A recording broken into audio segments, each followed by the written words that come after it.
लखनपुर नाम के गांव में एक कंजूस बनिया और उसका परिवार साथ रहते थे। सुनिए, बहुत वक्त हो गया, मुझे और प्रिया को बाहर घूमने का बहुत मन है। अभी कुछ वक्त रुक जाओ, हैं? अभी जेब में जरा भी पैसे नहीं हैं। आपसे जब भी बोलो बस यही बात कहते हैं, आपको अपने परिवार से ज्यादा पैसे से प्यार है। अरे भाग्यवान, ये पैसे आखिर मैं किसके लिए कमा रहा हूँ? तुम लोगों के लिए ही ना। भूल से भी जो कभी हम पे खर्च करो वो दिन न जाने कब आएगा। जुगाड़ी लाल कंजूसी के लिए पूरे गांव में फेमस था। वो लोगों से अपना एक एक रुपया वसूल लेता था।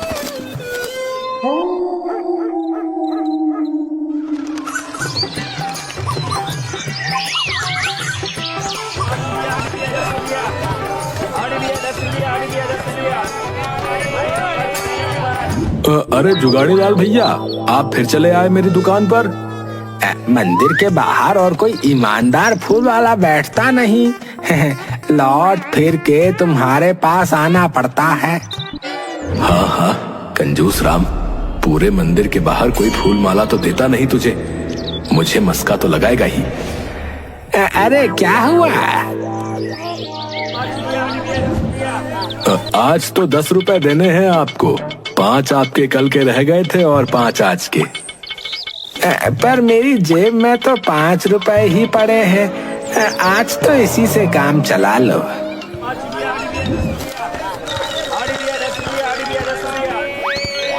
कोई तो इस धरती पर ऐसा होगा जो इस कंजूस बनिए से पैसे निकलवा सके। आधा वक्त तो ये अपनी कंजूसी और अपना पैसा कैसे बचाए उसी सोच में निकाल देता है। मंदिर में भी क्या पूजा करता होगा।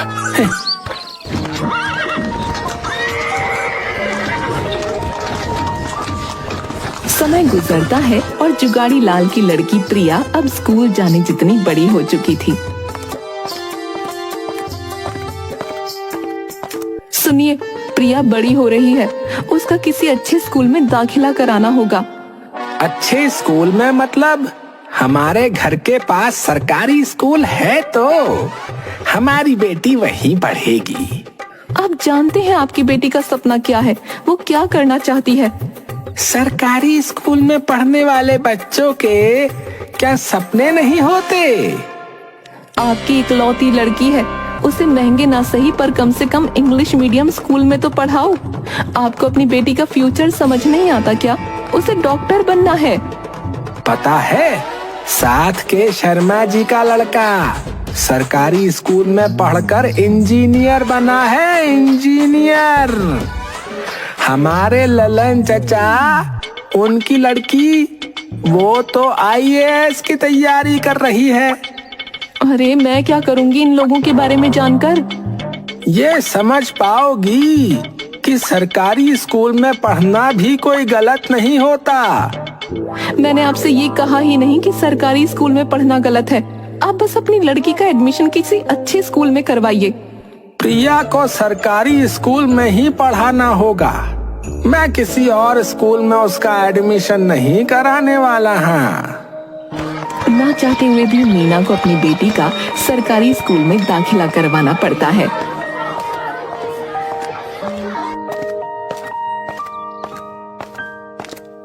पापा, मेरे स्कूल से एक ट्रिप जा रही है म्यूजियम। 500 रुपए दे दीजिए, मुझे भी जाना है। कब जाना है ट्रिप पर? पापा 2 दिन बाद जाना है मुझे। बेटा सॉरी, 2 दिन बाद तो मुझे भी शहर जाना है, तो मैं तुझे मना तो नहीं कर सकता, पर मुझे शहर से कुछ दवाई लानी थी। मेरी तबीयत कई दिनों से ठीक नहीं लग रही थी। कोई बात नहीं, तू अपनी ट्रिप पर चली जा। नहीं नहीं पापा, कोई बात नहीं, मैं फिर कभी चली जाऊंगी। आप अपने लिए दवाई ले आओ। प्रिया, तुम अपने कमरे में जाओ। सुनिए, मुझसे, पूरी दुनिया से, हर किसी से झूठ बोलते हैं। कम से कम अपनी बेटी से तो झूठ मत बोलिए। मैंने कौन सा झूठ बोल दिया?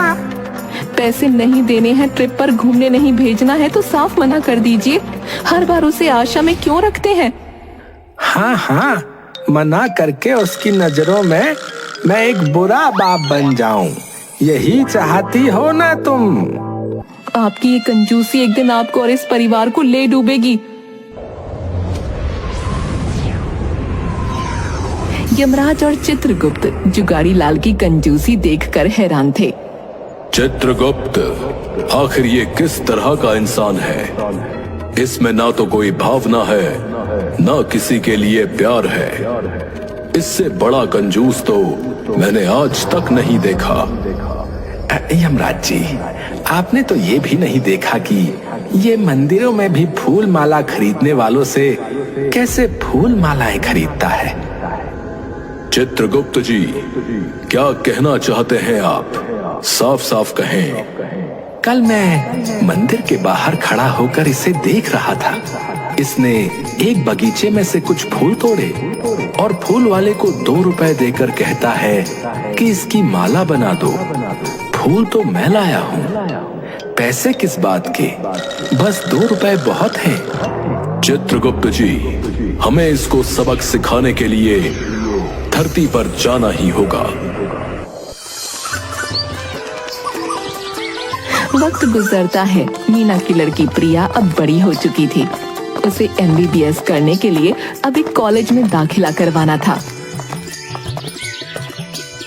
पापा, बहुत सारी यूनिवर्सिटी का एग्जाम्स निकले हैं, मुझे कुछ पैसे दे दीजिए ताकि मैं वो फॉर्म भर सकूं।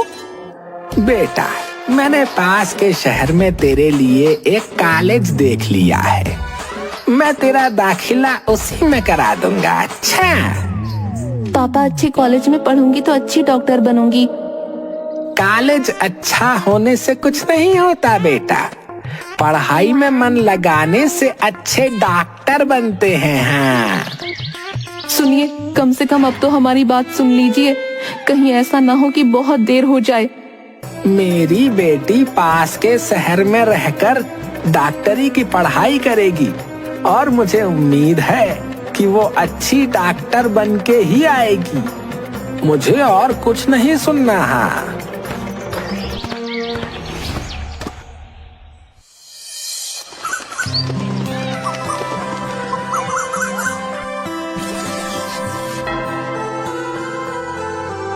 कुछ सालों बाद प्रिया अब एक अच्छी डॉक्टर बनकर घर वापस लौटती है। वहीं यमराज और चित्रगुप्त जुगाड़ी लाल की कंजूसियों को खत्म करने के लिए धरती पर आ जाते हैं।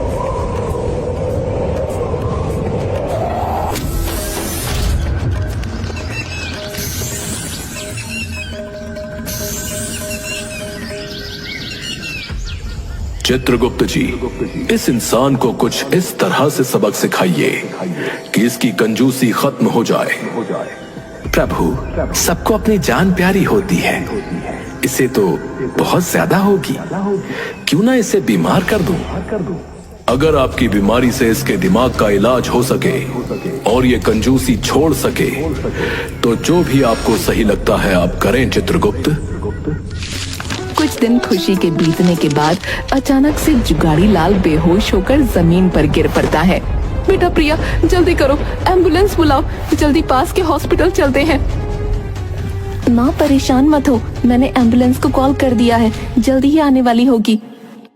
बेटा, मुझे हॉस्पिटल नहीं जाना, तू भी तो डॉक्टर है, मेरा इलाज तो ही कर दे। पापा, मैं डॉक्टर हूँ पर हर चीज का इलाज नहीं करती हूँ, मैं आँखों की डॉक्टर हूँ। नहीं नहीं, मुझे कहीं नहीं जाना प्रिया, तू मुझे जो भी जैसी भी दवाई दे सकती है, बस थोड़ी बहुत दवाई दे और तू ही मेरा इलाज कर। ठीक है पापा, आपकी जिद है तो मैं थोड़ी बहुत दवाई लिख सकती हूँ, पर बाद में आपको किसी अच्छे डॉक्टर को दिखाना ही पड़ेगा।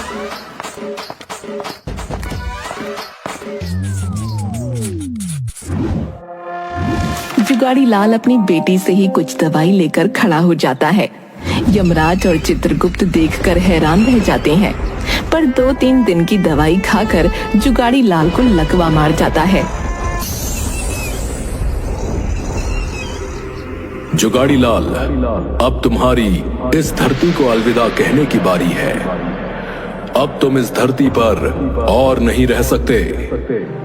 पर आप हैं कौन और मैंने ऐसा कौन सा गलत काम कर दिया जो मैं इस धरती पर नहीं रह सकता? जुगाड़ी लाल, ये यमराज जी हैं और तुमने अपनी कंजूसी के कारण गरीब लोगों के साथ बहुत गलत किया है। अभी भी अपनी गलतियों को मान ले जुगाड़ी लाल, वरना इस दुनिया से अलविदा कहने में तुझे ज्यादा वक्त नहीं है। यमराज जुगाड़ी लाल से ये बात कहकर वहाँ से चले जाते हैं। प्रिया अंदर ही अंदर परेशान होती है कि उसकी दवा से उसके पापा को लकवा मार गया, इसीलिए वो दूसरे डॉक्टरों से बात करती है।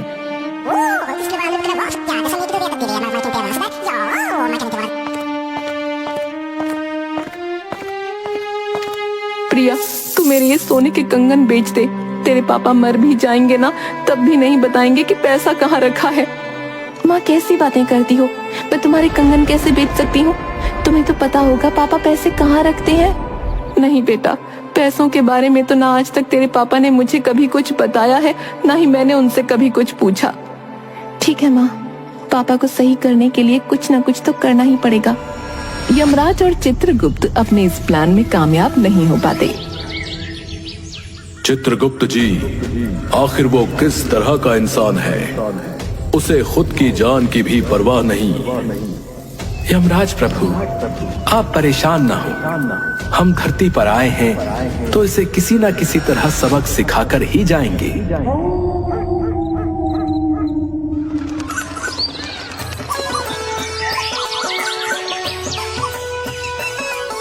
जुगाड़ी लाल अब बिल्कुल ठीक हो जाता है।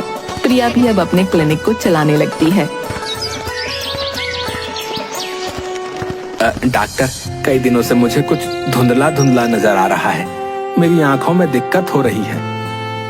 जी, आप परेशान ना हो और अपना नाम बताएं, मैं अभी चेक कर लेती हूँ क्या परेशानी है। जी, मैं राजू हूँ और पास के गांव से ही आया हूँ। जल्द से जल्द मुझे ठीक कर दें तो आपकी बड़ी मेहरबानी होगी।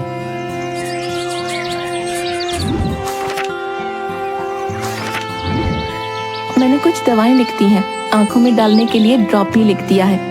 1 हफ्ते बाद आप मुझे फिर से दिखा सकते हैं।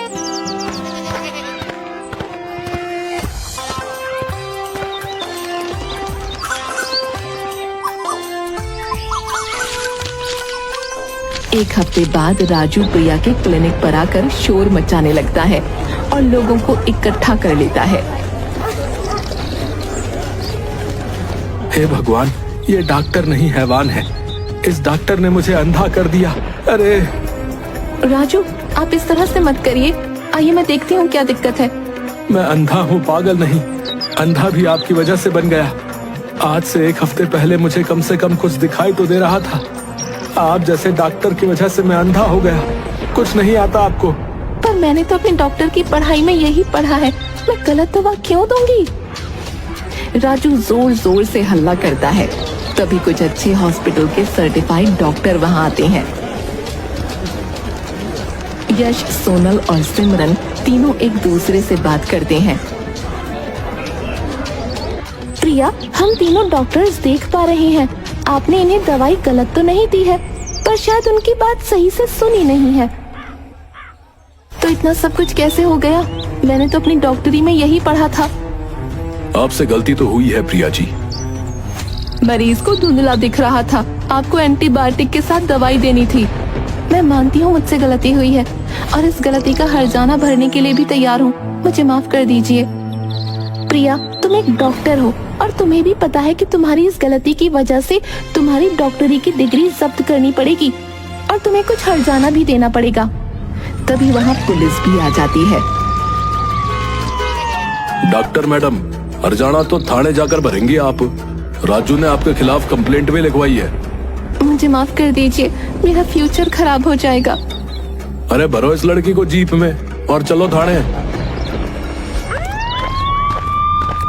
प्रिया को पुलिस वाले जैसे ही जीप में बैठाते हैं, जुगाड़ी लाल ये सब कुछ देखकर रोने लग जाता है। मीना और प्रिया, मैं जानता हूँ तुम दोनों मुझे कभी माफ नहीं कर सकते और मैं माफी के काबिल भी नहीं हूँ। नहीं पापा, ऐसा मत कहिए। राजू जी, आप अपनी कंप्लेंट वापस ले लीजिए, वरना मेरी बेटी का फ्यूचर खराब हो जाएगा। अरे जल्दी करिए, टाइम नहीं है हमारे पास। मेरी बेटी की डिग्री उसका सपना है, आप जहाँ बोलेंगे मैं वहाँ आपका इलाज करवा दूंगा। बड़े से बड़े हॉस्पिटल में आपका इलाज कराऊंगा, मैं वादा करता हूँ। मेरी कंजूसी की वजह से आज ये दिन उसको देखना पड़ा, इसमें उसकी कोई गलती नहीं। पुलिस वाला और राजू दोनों अपने असली रूप में आ जाते हैं। मैं चित्रगुप्त हूँ और ये प्रभु यमराज हैं। जुगाड़ी लाल, हमने तुम्हें माफ किया। यमराज और चित्रगुप्त, आप दोनों हम लोगों को माफ कर दीजिए। मैं अपनी पढ़ाई पर और ध्यान दूंगी। अब किसी अच्छे हॉस्पिटल में ट्रेनिंग लेकर ही अपना क्लिनिक दोबारा खोलूंगी। बेटी प्रिया, तुम सर्वगुण संपन्न हो। ये तुम्हारे पिता जुगाड़ी लाल को सबक सिखाने के लिए था। तुम्हारे पिता ने कंजूसी की सारी हदें पार कर दी।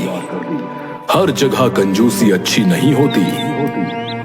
ये बात तुम्हारे पिता को समझना बहुत जरूरी था, जिसके लिए हमने उन्हें सजा भी दी थी। पर जब वो अपनी सजा से डरे नहीं, तो हमने तुम्हें सजा दी ताकि उन्हें सबक मिल सके। चित्रगुप्त जी, हमारा चलने का समय हो गया। यमराज और चित्रगुप्त जुगाड़ी लाल को सबक सिखाकर वापस चले जाते हैं। जुगाड़ी लाल अब पहले की तरह कंजूस नहीं रहता और दिल खोलकर अपने परिवार पर खर्च करता है।